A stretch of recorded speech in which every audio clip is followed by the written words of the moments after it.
Hello and welcome you all to let's crack it with Abhishek Gupta. तो lower PCS mains के लिए form आ चुके हैं। जो लोअर पीसीएस जिनका प्रीलिम्स क्लियर हुआ है और अब वो मेंस का फॉर्म फिल करने जा रहे हैं, तो मेंस के लिए फॉर्म आ चुके हैं। अब मेंस के फॉर्म ऑलरेडी 2 दिन हो चुके हैं। 5 तारीख को रिलीज़ कर दिए गए थे यूकेपीएससी की वेबसाइट पे, और 25 तारीख तक ये फॉर्म भरे जाने हैं।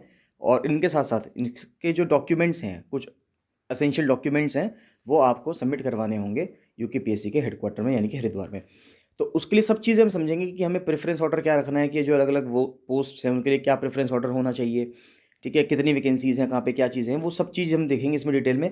एक एक चीज़ अगर आप इस वीडियो को अपने आखिरी तक देख लिया तो आप सब समझ जाएंगे कि फॉर्म कैसे भरना है, उसमें क्या क्या भरना है, सब कुछ समझाऊंगा मैं एक एक चीज़ करके। स्टार्ट करने से पहले बताना चाहूँगा गाइस कि अगर आपने let's crack it with Abhishek Gupta का यूट्यूब चैनल सब्सक्राइब नहीं किया है तो उसको जरूर सब्सक्राइब कर लीजिएगा, और इसका जो फ्री टेलीग्राम चैनल है उसको भी जरूर ज्वाइन कर लेना। उसका लिंक आपको वीडियो के डिस्क्रिप्शन में मिल जाएगा। लोअर पीसीएस मेंस की फुल प्रिपरेशन बैच चल रहा है लोअर पीसीएस मेंस के लिए। उसमें आपको डेली आंसर राइटिंग प्रैक्टिस करवाई जा रही है, एसे राइटिंग प्रैक्टिस है, लेटर राइटिंग प्रैक्टिस है, आपको सारा कंटेंट मिल रहा है, टेस्ट सीरीज उसके अंदर है, यानी कि बहुत एक अच्छी एक्सरसाइज है। वीकली मॉडल टेस्ट भी उसमें मिलते हैं। तो यानी कि जो स्टूडेंट्स भी, जिनका भी लोअर पीसीएस प्रीलिम्स क्लियर हुआ है और वो लोअर पीसीएस मेंस की तैयारी करना चाहते हैं, तो लोअर पीसीएस मेंस की प्रिपरेशन वो कर सकते हैं। उसके लिए आप मुझे 7665804421 पर कॉल या मैसेज कर सकते हैं। चलिए देखते हैं। तो ये लोअर पीसीएस के लिए है मेंस का फॉर्म के लिए जो एग्जाम सेंटर है। पहली बात तो ये देख लेते हैं कि एग्जाम सेंटर सिर्फ 2 हैं, या तो हल्द्वानी में पेपर होगा या हरिद्वार में पेपर होगा। तो हल्द्वानी और हरिद्वार 2 सेंटर्स हैं जहाँ पे पेपर होगा। और आपको एक ऑनलाइन आवेदन भरते वक्त प्रेफरेंस शीट भरनी पड़ेगी, कि यानी कि आपको पहले कौन सी पोस्ट में चाहिए, उसके बाद दूसरी पोस्ट, तीसरी पोस्ट, ऐसे करके आपको प्रेफरेंस देना होगा। 5 मार्च से खोल दिया गया है, आज 7 है और 25 तक ही चलेगा।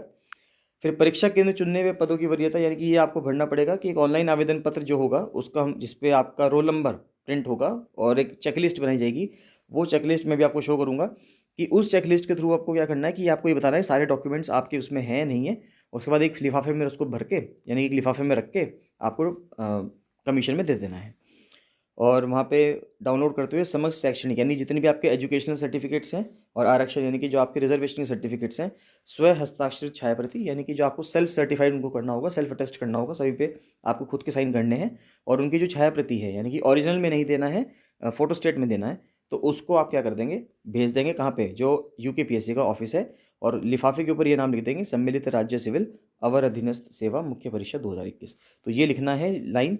इस लाइन को लिखने के बाद अंदर सारे डॉक्यूमेंट्स लिख देंगे, आपका नाम लिखेंगे ऊपर, रोल नंबर वगैरह सब लिख के आप उसको सेंड कर देंगे। और ये 25 मार्च तक शाम के 6 बजे तक आप इसको आयोग के ऑफिस में दे सकते हैं। तो जितनी जल्दी आप इसको देना चाहेंगे उतना ही आपका अच्छा है। आप इसके बाद जब आप इसको फॉर्म वगैरह को सब भर देंगे, अब रिजल्ट आ ही चुका है, सब भर देंगे, तो आपका ये होगा कि आप मेंस की प्रिपरेशन में बहुत अच्छे से लग जाइए, क्योंकि 28 अगस्त को मेंस इन्होंने कहा है। मुख्य परीक्षा जो है वो 28 अगस्त को कही गई है, हल्द्वानी और हरिद्वार दोनों जगह पे होगी।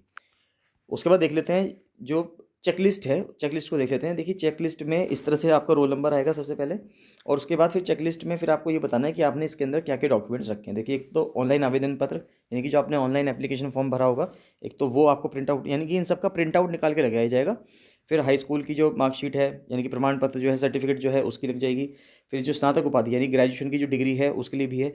अभी जो स्टूडेंट्स ये कहेंगे कि उनका प्रोविजनल डिग्री है, उसके लिए भी आगे इन्होंने मेंशन किया हुआ है, तो वो भी हम पढ़ेंगे। इसको देखते चल जाइएगा, पूरी वीडियो को आपको सब समझ में आ जाएगा। तो स्नातक उपाधि के लिए देख सकते हैं। फिर स्नातक अंतिम वर्ष, यानी कि पहले तो आप डिग्री लगाएंगे, उसके बाद जो आपका लास्ट सेमेस्टर होगा, अगर किसी ने बीटेक किया है तो 8वें सेमेस्टर की मार्कशीट, बीएससी या बीए किया है तो 6 सेमेस्टर की मार्कशीट। तो जितने जितने आपका साल का कोर्स था उस हिसाब से आपका लास्ट सेमेस्टर की मार्कशीट जो है वो लगाएंगे। साथ साथ किसी के पास अधिमानी अर्हता है, यानी कि प्रेफरेंशियल, अगर आप उसके पास कोई क्वालिफिकेशन है, जैसे कि उसने प्रादेशिक सेना में यानी कि टेरिटोरियल आर्मी में सर्व किया हो, एनसीसी का बी सर्टिफिकेट हो, सी सर्टिफिकेट हो, तो वो सब चीज़ आप लगा देंगे। और कृषि विज्ञान में देखिए 2 वैकेंसीज ऐसी हैं जिसमें ज्येष्ठ गन्ना विकास निरीक्षक और गन्ना विकास निरीक्षक जो वाली जो पोस्ट्स हैं, इनमें आपको एग्रीकल्चर में ग्रेजुएशन चाहिए। तो अगर किसी के पास एग्रीकल्चर में ग्रेजुएशन है तो वो उसके डॉक्यूमेंट्स भी लगाएगा, जिससे कि वो इनकी वैकेंसीज को भी फिल कर सकता है। और खानसारी निरीक्षक पद हेतु विधि स्नातक की उपाधि है, यानी कि लॉ में आपकी डिग्री होनी चाहिए, तो अगर आप लॉ डिग्री में भी भर सकते हैं। फिर SC ST OBC EWS, अगर आपको रिजर्वेशन का आपको बेनिफिट लेना है तो कोई पर्सन को, तो उसको SC ST OBC EWS के जो डॉक्यूमेंट्स हैं वो लगाने पड़ेंगे। एफिडेविट लगाना पड़ेगा कि भाई वो डिस्चार्ज हो चुका है पहले सैनिक प्रमाण पत्र के लिए। अगर कोई पर्सन जो है वो डिपेंडेंट है फ्रीडम फाइटर का, या कोई अनाथ बच्चे हैं, उसके बाद फिर कोई फिजिकली चैलेंज्ड है, फिजिकली उसमें कोई डिसेबलनेस है, या स्थायी निवास प्रमाण पत्र है, यानी कि जो उसका मूल निवास प्रमाण पत्र, तो या जो भी आपका डोमिसाइल होता है वो चीज़ हो गई।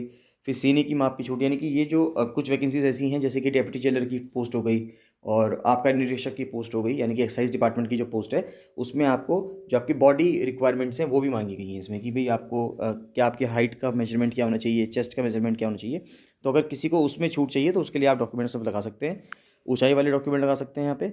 और इस तरह से करके उसके बाद फिर ये पूछा गया है कि आपका जो सेवा नियोजन कार्यालय है यानी कि एम्प्लॉयमेंट ऑफिस है उसमें आपका रजिस्ट्रेशन है नहीं है, क्योंकि समूह के की वैकेंसीज़ है तो समूह के की वैकेंसीज़ में एम्प्लॉयमेंट ऑफिस का मांग लेते हैं। उसके बाद फिर आपके जो अभ्यर्थी का नाम यानी कि पिता या पति जो हैं वो विभिन्न प्रमाण पत्रों में साम्य हो ना हो, मतलब ऐसे कुछ करके है कि अगर आपके जो डॉक्यूमेंट्स में आपके जो नाम हैं वो मिसमैच है मान लेते हैं तो उसके लिए है कुछ। फिर आता है कि इस संबंध में ऑनलाइन किए गए हैं दावे, देखिए क्या क्या लिखा हुआ है ये। उसके बाद फिर यहाँ पे चाहिए कुछ, उसमें लिखा हुआ है कि आपका रजिस्ट्रेशन हो रखा है नहीं हो रखा, एक तो डिस्ट्रिक्ट एम्प्लॉयमेंट ऑफिस में।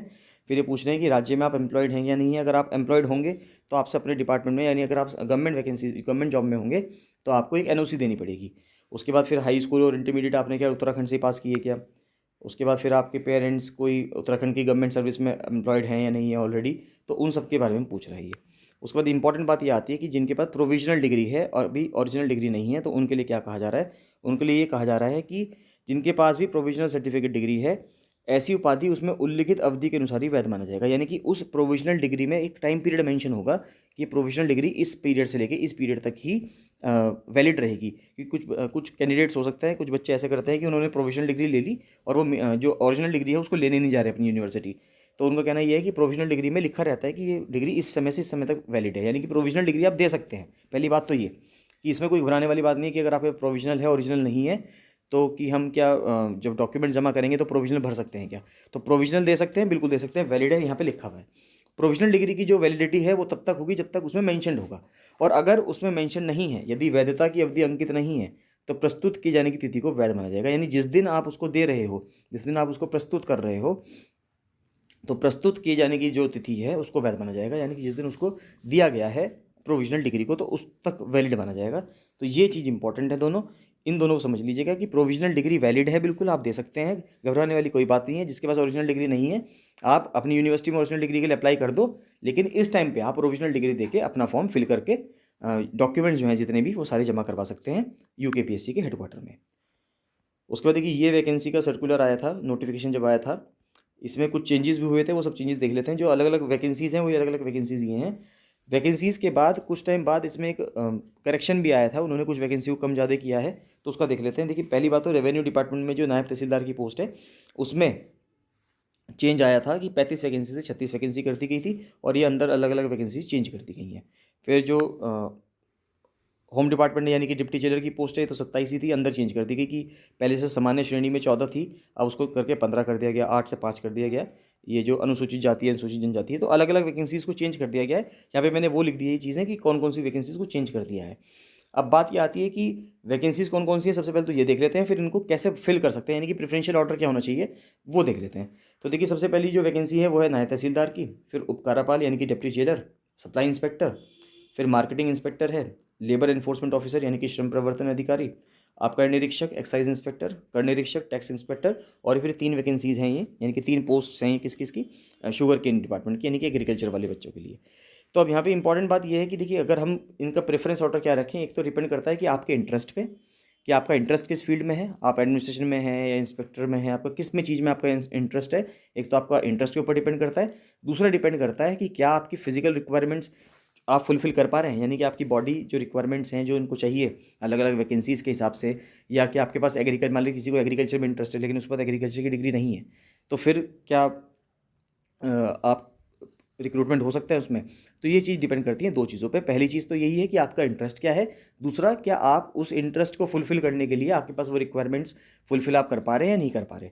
तो देखिए सबसे बड़ी बात क्या है कि होम डिपार्टमेंट का जो उपकारापाल है यानी कि डेप्यूटी जेलर की जो पोस्ट है, और उसके बाद जो आबकारी निरीक्षक है, इसमें हाइट वेट वाला इशू है कि जिनकी हाइट 165 सेंटीमीटर से कम है फॉर एग्जांपल मेल में, या अलग अलग इसमें अलग अलग जो वेरिएशंस हैं, अगर आप वो हाइट फुलफ़िल कर पा रहे हैं, वेट फुलफ़िल कर पा रहे हैं, और चेस्ट का जो सीने का जो माप होता है वो फुलफ़िल कर पा रहे हैं, तो आप इस वैकेंसी को फिल कर सकते हैं।